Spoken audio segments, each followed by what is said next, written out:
When you're asked to think what the most obese country on the planet is, you're often met with these responses. Probably America? I would say America. Probably America. Hands down USA. Probably the USA. Scotland. But what if I told you it's a country you've probably never even heard of?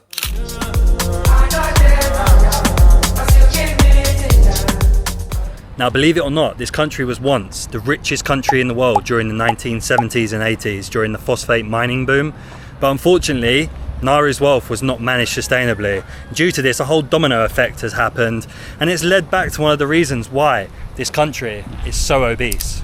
Now, this is a country where 94% of the population are actually obese, 41% have diabetes, and the life expectancy is only 64 years old. And we're going to go and investigate on why that's the case. Good morning from Nauru. It's hot, might be too hot. Today I've rented a motorbike. It cost around $30, so about £15 for 24 hours. And we're going to explore the whole country. This is actually the third smallest country on the planet after the Vatican and Monaco. So I believe you can drive around the whole circumference of the island in only 30 minutes. So at least we're going to see everything there is to see in this tiny nation in the Pacific. Nauru has many other claims to fame other than being the fattest, most obese country on the planet. So I'm going to show you my room. The hell are you doing here? Hello, mate. Fancy seeing you here. I'm on holiday here. What are you doing? I thought this was my room. But yeah, basically, if anyone doesn't know, this is Harry Jaguar, the infamous Harry Jaguar, and he will be accompanying me on this Pacific Island tour. He was the only idiot I could persuade to actually come to this region of the world because it is expensive, hard to get to, and quite frankly, boring. And we're gonna live here, maybe in the future. This is the bike for the day. Oh, it is tiny. And I've got a house key for it rather than an actual motorbike key. Surely not. Oh, it is. God, I don't even think I'm going to fit on this. This is tiny. It's like the size of my hand.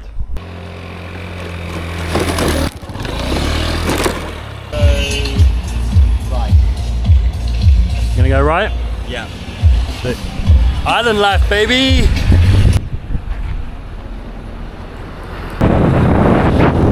This country is so small that you can drive around the whole perimeter of the island in just 20 minutes.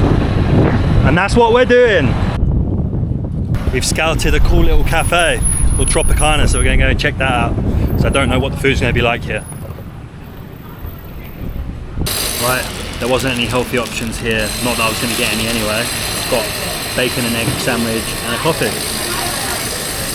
There's no healthy options on the menu whatsoever, so we opted for a bacon and egg sandwich. But everyone here is just eating like chips, donuts, burgers for breakfast. Ordered the coffee and they're like, how many sugars do you want? Not, do you want any sugar? But the food tasted amazing. Right, we're going to take you into a Nauruan supermarket now, and from what I've read online, there is very high import costs to get stuff into this country, hence why they're quite unhealthy here. So yeah, a classic example of imported stuff from New Zealand or Australia. $12 for a small box of cereal. I'm sure we'll find many other examples walking around this supermarket, but everything is imported, as you can see here from Woolworths in Australia. So yeah, small box of vanilla crunch for 15 Australian dollars. That's £7.50. This is one of the main reasons why people here eat unhealthy, because they can't actually afford fresh and healthy products. Coffee, $42.50. One tin of beans, $4.20. Right, to put it into perspective, for one slice of watermelon, $24.29. Absolutely crazy prices here. A pack of green grapes, $20. Who is paying $20 for some grapes? I was going to do what can $10 get you in Nauru, but it's obviously nothing. I'd leave the supermarket to talk about this because I look like a freak just like picking up random items and talking on camera. But yeah, basically due to the lack of money and the fact that they destroyed most of the land mining for the phosphate, they don't actually have any fertile land to grow fresh produce, which means they have to like import items from Australia and New Zealand. And yeah, them prices were absolutely outrageous. And then you kind of wonder why the people here are obese, and that is because all the healthy fresh produce they can't afford. Simply, like as you could see in the last clip, the price of the watermelon, like just basic items that we take for granted in our own countries, is like 10 times the price over here. Now the locals can't be affording these outrageous prices, so it's forced them into having to consume like the cheaper processed goods such as Spam, which if you're eating every day, it's gonna make you fat. Alright, so I spent a good few hours getting a feel of this country.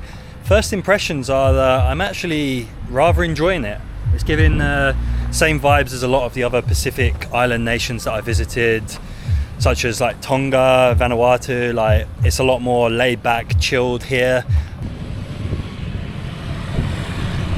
Most of the perimeter of Nauru is actually surrounded by like rugged rocks, which stops fishing boats, cargo ships from coming in, which again contributes to the high import cost. But this little area here that we found is one of the very small areas of the island where people can actually fish. So it's like they've built a small dam and then there's loads of water coming through. You've got people fishing over there, and then you have the fish market that is just over in the distance there. But yeah, there is very limited ways that people can actually fish in this country because a lot of the phosphate mining has leaked into the water, which has killed all the marine life around the country. So even importing fish is a thing that they have to do here. Right, now during the 1980s, at the height of when Nauru was literally the richest country in the world, a lot of people imported luxury cars into the country, and now this is a stark reminder of the past. Like obviously it doesn't look luxury, but in the 80s this would have been a very expensive and luxury car, and now they're just left to rot on the side of the road around the country. Here's another example of the luxury car graveyards. So many of them up here. When you come off of the main ring road, it's like these cars here have just been left to die, and these were once very, very luxurious. But now we must continue our journey towards the Australian detention centre. Now many Australians may have heard of the country of Nauru, but it's going to be for a rather bizarre reason. When Nauru's phosphate reserves ran dry, they needed another way to make money, and this is where Australia came to the rescue. It was going to come at a price though. Australia was facing lots of illegal immigrants washing up on their shores, and they didn't want that, so they opened a giant prison camp on this tiny nation's island. Each prisoner sent from Australia to Nauru netted them 505,000 Australian dollars per year. Now you may be wondering why there's a giant prison on this island that basically houses all the illegal immigrants that try to get into Australia. And that's for a reason that dates back from like the early 2000s. A Norwegian cargo ship called the MV Tampa was sailing through international waters when it came across a sinking boat with hundreds of Afghan migrants. The nearest island, according to maritime law, was actually Christmas Island, which belongs to the Australians. So by maritime law, that means that that's where they're meant to be dropped. But Australia had a problem with that. Who comes to this country and the circumstances in which they come.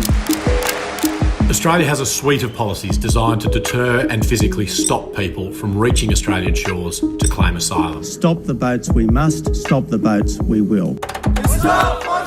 We're going to stop the boats. They didn't want hundreds of Afghan migrants washing up on their shores and ultimately getting asylum. This is where Nauru came to the rescue. They were struggling financially and was given a golden ticket by Australia. They opened this giant detention facility on their island which housed any undesirables according to the Australian government. So this is basically what has been keeping Nauru's GDP and economy afloat for the last few years.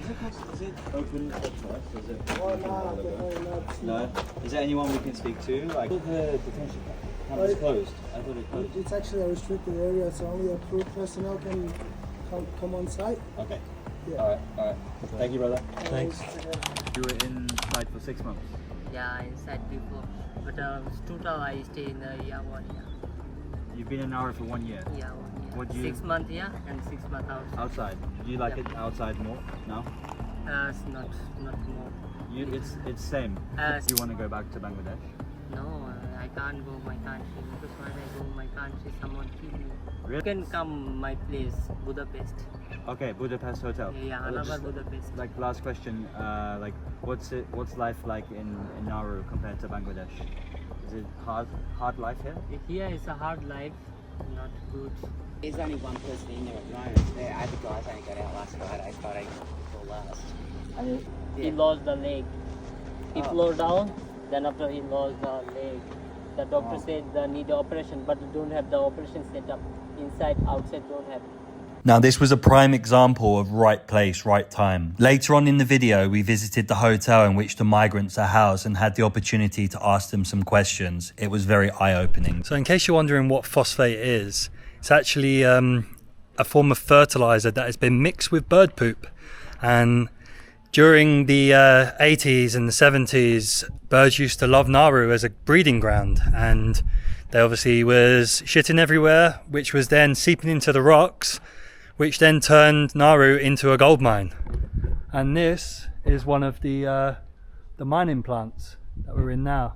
That's been abandoned because they simply ran out of phosphate, which has in turn caused their country to go from one of the richest country in the world to one of the poorest. Oh, we've gone into one of the mines. They've left the light on there. Can't be good for global warming. I don't know how safe this is, but crazy to see. 50 years ago, this used to be probably filled to the brim with people working, mining.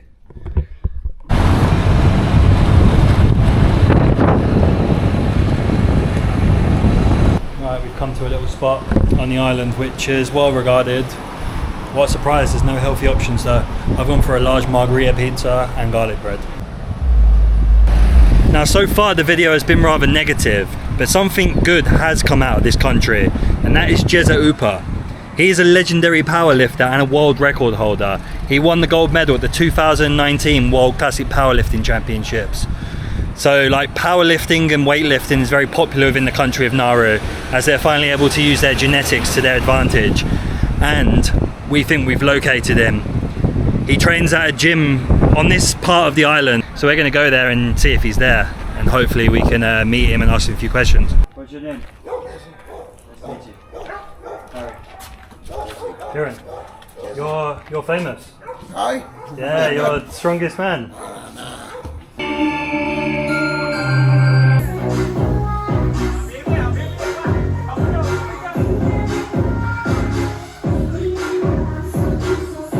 Nauru is the most obese country in the world. Do you know this? What do Nauruans think about this? Like, what do they know this? Do you think it's true, or do you not think it's true? I know it's true, but Why do you think that is? Because of just the island life? yes. Okay. The centre of the country.